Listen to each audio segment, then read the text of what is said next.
Good morning, Mr. Clerk. Please call the roll. Alderwoman Cruzen. Alderwoman Behringer.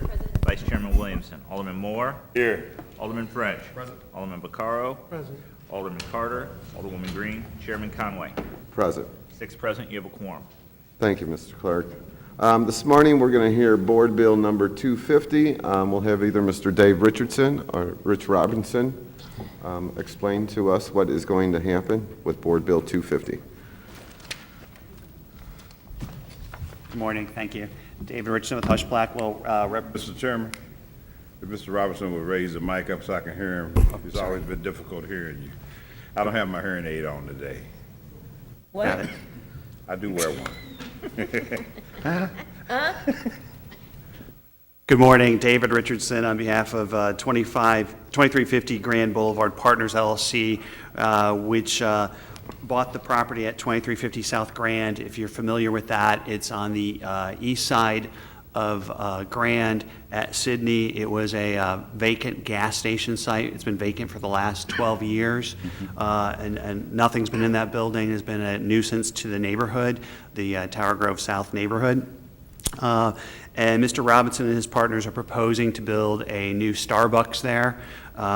Total project cost is $1.2 million. And as part of that project, we're requesting to create a community improvement district, which would impose an additional 1 cent sales tax or 1% sales tax there that Starbucks has agreed to, and Starbucks has allowed additional sales tax at some of their other stores in the city. You know, the one at Kings Highway, and Chippewa has one. The one over on by St. Louis University's campus has an extra sales tax. But that will allow a $130,000 note to be issued to the developer to help him pay with the site costs there. Again, it was a gas station, so there's been environmental remediation, demolition of the existing building, and then substantial site work, including new sidewalks and street entrances and aprons. And so that's the project that we're talking about today. All right. Are there any questions for Mr. Richardson? Alderman Vaccaro. I actually do. On the tank removal and the remediation of the dirt and stuff, isn't that still covered under the Superfund? I mean, were the tanks registered and? Right. Under the tanks had already been removed, but then there was still some additional remediation in the building that needed to be done and things like that. But the underground, the UST program that the state has, that took care of the tanks, and I think they did that some time ago before we ever purchased the property.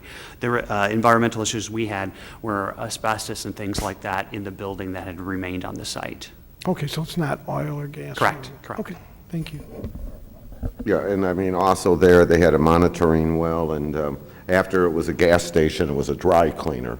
And then therein lay the problem for many, many years. Are there any other questions? Let me see, who's the oldest? Oldest. We'll go by seniority, Alderwoman. Otherwise, I You're the most senior, Alderwoman Behringer. Oh, no. Alderman. Oh, Kristen, she's... Oh, I would look down that way. Alderwoman Behringer. Just out of curiosity, can you give me an idea of what those costs were for the asbestos and demolition? Not for the cleaning of the tanks, but when you took it over, the cost of asbestos removal and demolition? Yes, let me look at, so I know that we had, let's see, the environmental issues, including testing, were about 40 grand, and the demolition was 15 grand. 15 for the demolition itself. How much?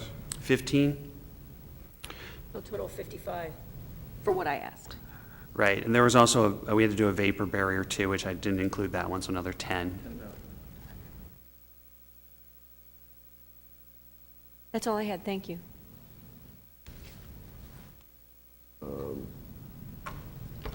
Alderman Moore. Is Sydney the street that's 1 block south of Choto? No, we're right next, catty corner kind of from Tower Grove Park. So Magnolia and Grand is kind of where we're at. And it was a gas station there?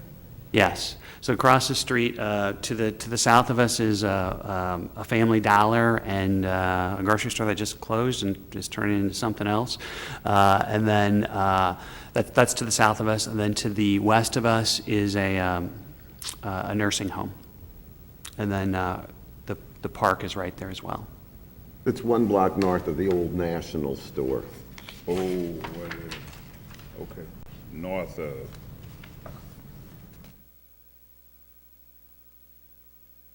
So, I'm interested in a Starbucks, but we don't want to call it, I got another name for it. I'd like to talk to you about it, I'd like to exchange numbers to you. Sure. I've talked to Magic Johnson, who, doesn't he own that franchise or something? This franchise? No, not this one. Who owns Starbucks? Oh, it's a publicly traded company, but then they do have franchisees throughout I mean, he could have a certain region of the country. Okay, all right, that's it. Are there any other questions? All right, then I would move that we pass Board Bill number 250 out of committee with a due pass recommendation. Second. It's been moved and seconded that Board Bill number 250 come out of committee with a due pass recommendation. Mr. Clerk, please call the roll. Alderwoman Cruzen? Aye. Alderwoman Behringer? Aye. Vice Chairman Williamson? Alderman Moore? Aye. Alderman French? Aye. Alderman Vaccaro? Aye. Alderman Carter? Aye. Alderwoman Green? Chairman Conway? Aye. 7 aye votes, 0 no votes. Board Bill 250 comes out with a due pass recommendation. Thank you, Mr. Clark. The meeting is adjourned, and we'll see you in April. Take care.